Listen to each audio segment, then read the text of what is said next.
बहुत समय पहले की बात है। अंबा राज्य के राजा वीरभद्र के 4 पुत्र थे, जिन्हें राजा अत्यधिक प्रेम करता था। मेरे प्यारे पुत्रों, मुझे तुम पर गर्व है जो तुम लोगों ने इतनी कम उम्र में ही इतनी बड़ी जिम्मेदारी ली है। मेरे पुत्रों, तुम चारों को इस राज्य में हो रही सारी गतिविधियों पर ध्यान देने का कार्य सौंपा जाता है। तुम्हें पूरे राज्य में घूमकर यह पता लगाना है कौन मनुष्य सुखमय है तथा कौन दुखमय है, कौन व्यक्ति क्या कर रहा है और कौन क्या नहीं कर रहा है। ये सारी गतिविधियों पर तुम चारों को ध्यान देना है। जी पिताजी, हम चारों आपकी आज्ञा का पालन करेंगे। पिता की आज्ञा मिलते ही चारों पुत्र राज्य का हाल खबर लेने के लिए निकल पड़ते हैं।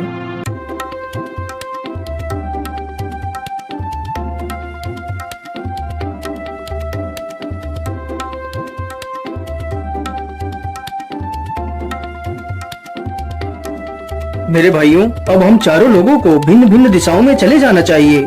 जी हाँ बड़े भैया, अब हम लोगों को भिन्न भिन्न दिशाओं में चलना होगा। इतना सोचकर चारों भाई भिन्न भिन्न दिशाओं में चले जाते हैं। बड़े राजकुमार का नाम वीरसेन था। वीरसेन चलते चलते एक जंगल में पहुंचता है तो देखता है कि जंगल में 4 बहुत ही सुंदर घोड़े घास खा रहे हैं। अरे वाह, यह घोड़े तो कितने सुंदर हैं। मैंने आज तक इतने सुंदर घोड़े कभी नहीं देखे और इनकी नस्ल भी अलग है। लेकिन इतनी ज्यादा आकर्षक घोड़े आखिर किसके हो सकते हैं? इतना कहते कहते वीरसेन की नजर एक पेड़ पर पड़ती है, जिसके नीचे एक साधु बैठकर अपनी तपस्या कर रहा है।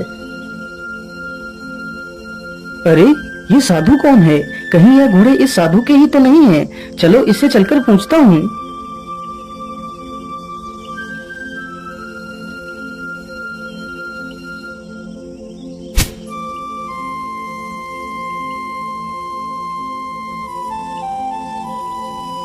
बाबा, आंखें खोलिए बाबा। कौन हो तुम और तुम इस जंगल में क्या कर रहे हो?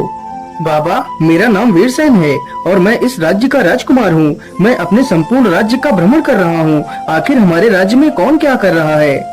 अच्छा, तो आप एक राजकुमार हैं? जी हाँ बाबा, मैं एक राजकुमार हूँ। बाबा, ये जो 4 घोड़े मैदान में घास खा रहे हैं, यह घोड़े किसके हैं? राजकुमार जी, ये चारों घोड़े मेरे हैं। वैसे राजकुमार, क्या तुम्हें ये घोड़े पसंद हैं? जी हाँ बाबा, आपके ये चारों घोड़े अद्भुत हैं। यदि आप बुरा न माने तो मैं आपके घोड़े की सैर करना चाहता हूँ। हाँ हाँ राजकुमार, क्यों नहीं, आप किसी भी एक घोड़े को सैर के लिए ले जा सकते हैं, लेकिन मेरी एक शर्त है। बोलिए बाबा, आपकी क्या शर्त है? राजकुमार, तुम जंगल में सैर करते वक्त जो कुछ भी देखोगे, तुम्हें मुझे उसका मतलब समझाना होगा और यदि तुमने उसका मतलब नहीं समझा पाया तो मैं तुम्हें पत्थर का बना दूंगा। और हाँ, याद रहे, तुम्हें यहाँ पर शाम होने से पहले ही आ जाना है। ठीक है बाबा, मैं आपकी शर्त से सहमत हूँ। इतना कहकर राजकुमार एक सुंदर सा घोड़ा अपनी सैर के लिए चुनता है और वहाँ से निकल पड़ता है।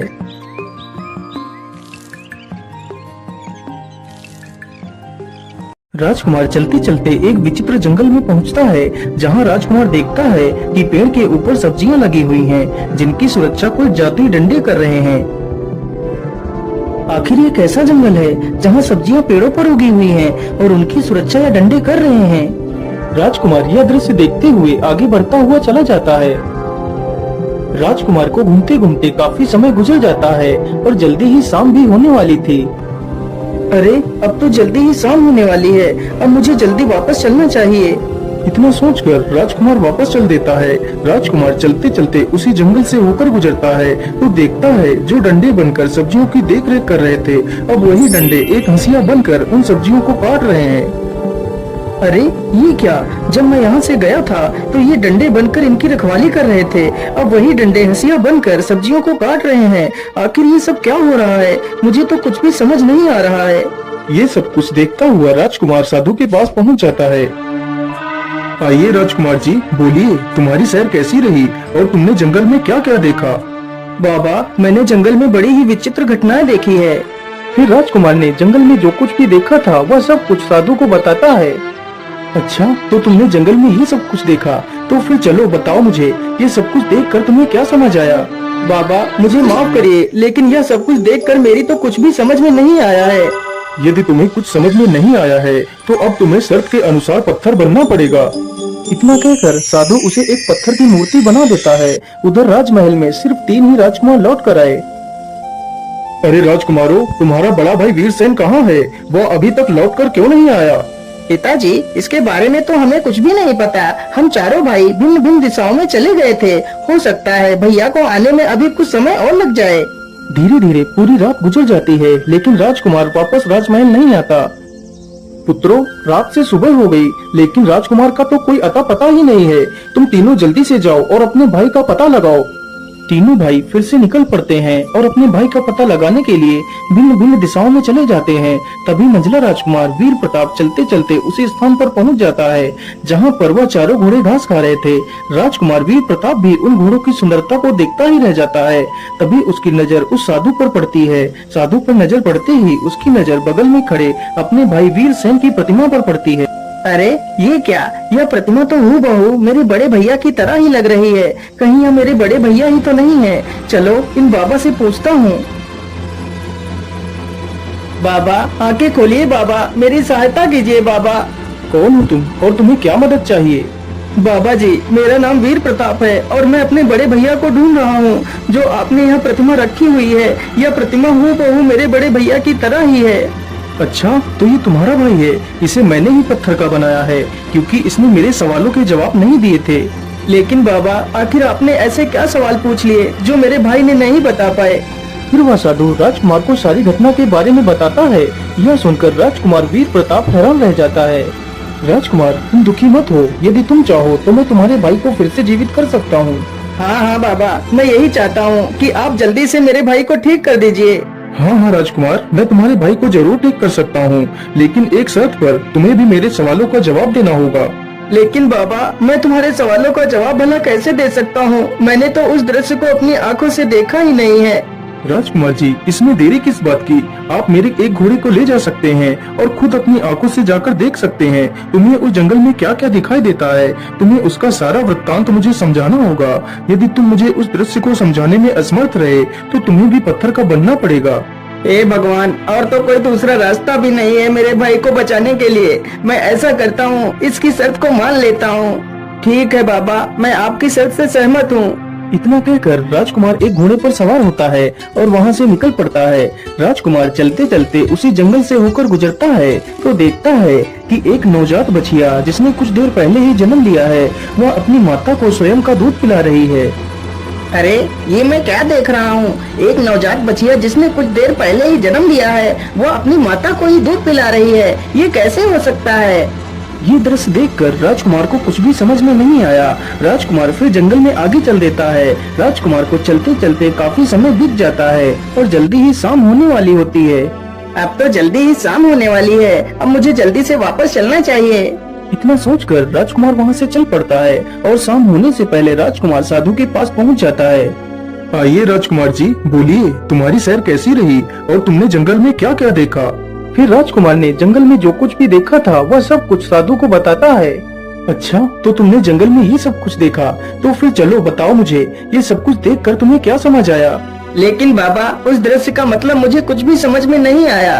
राजकुमार ने जैसे ही उत्तर नहीं में दिया, वह तुरंत ही एक पत्थर में बदल जाता है।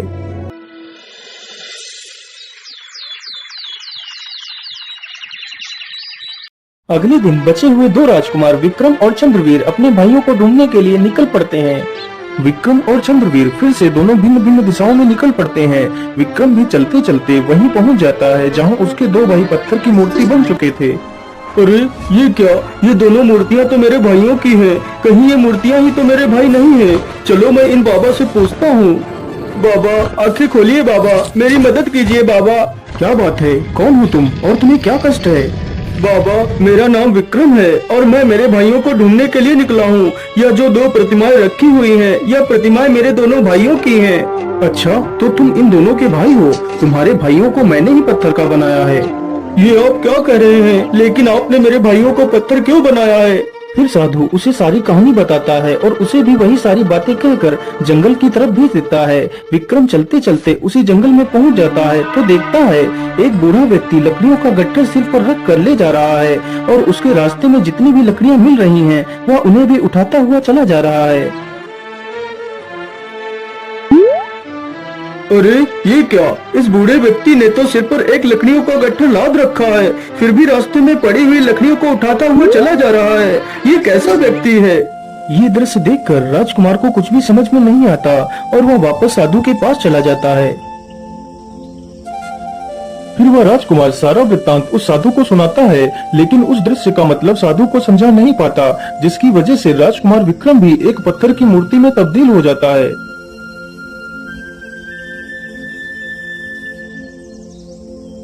इसी प्रकार अगले दिन राजा का छोटा बेटा चंद्रवीर भी उसी दिशा में जाता है जिस दिशा में बाकी के राजकुमार गए थे।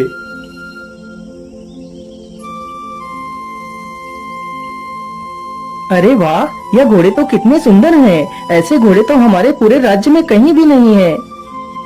तभी राजकुमार की नजर मूर्ति बने अपने भाइयों पर पड़ती है।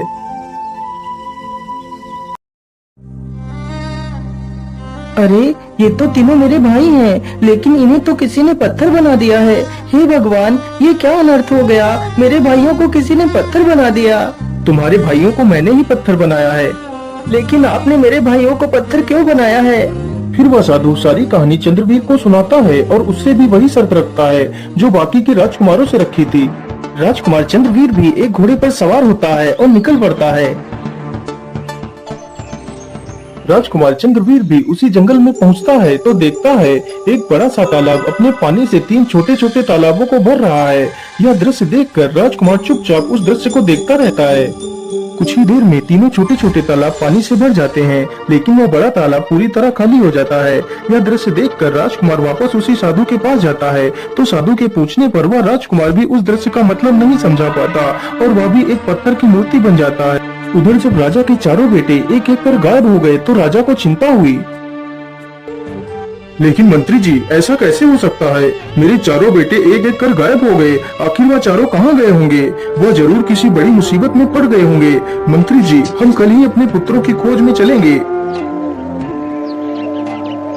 अगले ही दिन राजा और मंत्री दोनों जंगल की तरफ निकल पड़ते हैं।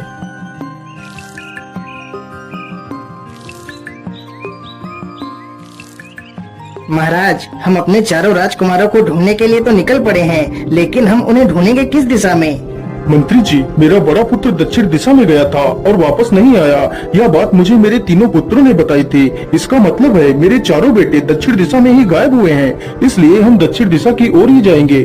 इतना कहकर दोनों दक्षिण दिशा की ओर चल देते हैं। दोनों चलते चलते उसी स्थान पर पहुंच जाते हैं जहां पर उनके चारों बेटे पत्थर बन चुके थे। महाराज, उधर देखिए, कितने सुंदर घोड़े हैं। यह दिखने में तो कितने अद्भुत हैं महाराज। राजा मंत्री की बातों पर कोई ध्यान नहीं देता। वह तो सिर्फ अपने पुत्रों को ढूंढने के लिए निकला था। तभी उसकी नजर उसके पुत्रों की प्रतिमाओं पर गई। राजा समझ गया यह उसके पुत्र ही हैं। राजा चुपचाप घोड़े से नीचे उतरता है और अपने पुत्रों के पास जाता है। आइए महाराज, आपका स्वागत है। तो ये चारों आपके ही पुत्र हैं? हाँ साधु बाबा, ये मेरे ही पुत्र हैं, लेकिन इनका ये हाल कैसे हुआ है? महाराज, मैंने ही इन चारों को पत्थर बनाया है। लेकिन आपने इन्हें पत्थर क्यों बनाया है? क्योंकि महाराज, आपके ये चारों पुत्र मेरे किसी भी सवाल का जवाब नहीं दे पाए हैं। लेकिन आपने इनसे ऐसे क्या सवाल पूछे हैं जो इन्होंने नहीं बता पाए? महाराज, यदि आप मेरे सवालों के सही जवाब दे दें तो मैं आपके पुत्रों को फिर से ठीक कर सकता हूँ।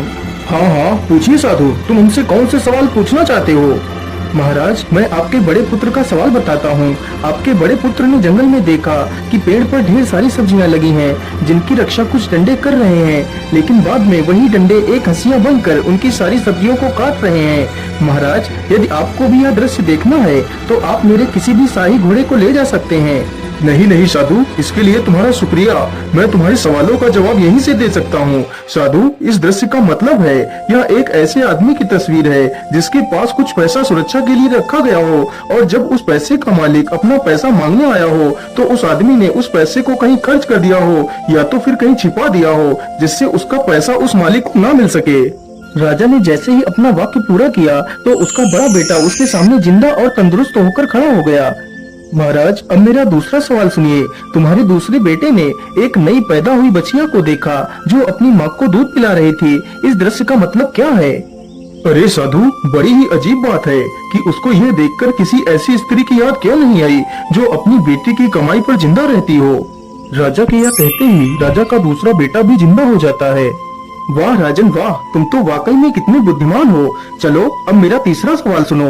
तुम्हारे तीसरे बेटे ने देखा था कि एक बूढ़ा व्यक्ति जिसने अपने सिर पर लकड़ियों का गट्ठर रखा हुआ था, वह फिर भी रास्ते में चलते हुए लकड़ियों को उठाता हुआ चला जा रहा था। इसका क्या मतलब हो सकता है? साधु, ये इस बात को दर्शाता है कि कुछ लोग ऐसे भी होते हैं जिनके पास जो कुछ भी होता है वह उससे संतुष्ट नहीं होते और उनको हमेशा और ज्यादा की इच्छा बनी रहती है। राजा के इस उत्तर को बोलते ही तीसरा बेटा भी जीवित हो जाता है। महाराज, अब मेरा चौथा और अंतिम सवाल सुनो। तुम्हारे चौथे बेटे ने एक बड़ा सा तालाब देखा था जो 3 छोटे छोटे तालाबों को अपने पानी से भर रहा था, लेकिन अंत में वह बड़ा तालाब पूरी तरह खाली हो जाता है और वह तीनों छोटे छोटे तालाब भर जाते हैं। हे साधु, वह बड़ा तालाब दुनिया के उन आदमियों के समान है जो दूसरों को देने के लिए अपना सब कुछ खर्च कर देते हैं, पर बदले में उन्हें क्या मिलता है? कुछ भी नहीं। राजा के इस जवाब पर उसका चौथा पुत्र भी जीवित हो जाता है। वाह महाराज वाह, आप तो सचमुच ज्ञान का प्रतीक हैं। मैं आपसे बहुत प्रसन्न हुआ। आप मुझसे कुछ भी वरदान मांग सकते हैं। हे तपस्वी, हमें कुछ भी नहीं चाहिए, बस आपने हमारे पुत्रों को सही सलामत लौटा दिया, यही मेरे लिए काफी है। साधु बाबा, बस आप मुझे इतना आशीर्वाद दीजिए कि हमारा राज्य सही सलामत रहे और ऐसे ही खुशियों से जगमगाता रहे। हाँ महाराज, ऐसा ही होगा। आपकी सारी इच्छाएं पूर्ण होंगी। इतना कहकर वह साधु वहाँ से गायब हो जाता है। फिर वह राजा अपने चारों बेटों सहित खुशी खुशी वापस लौट जाता है।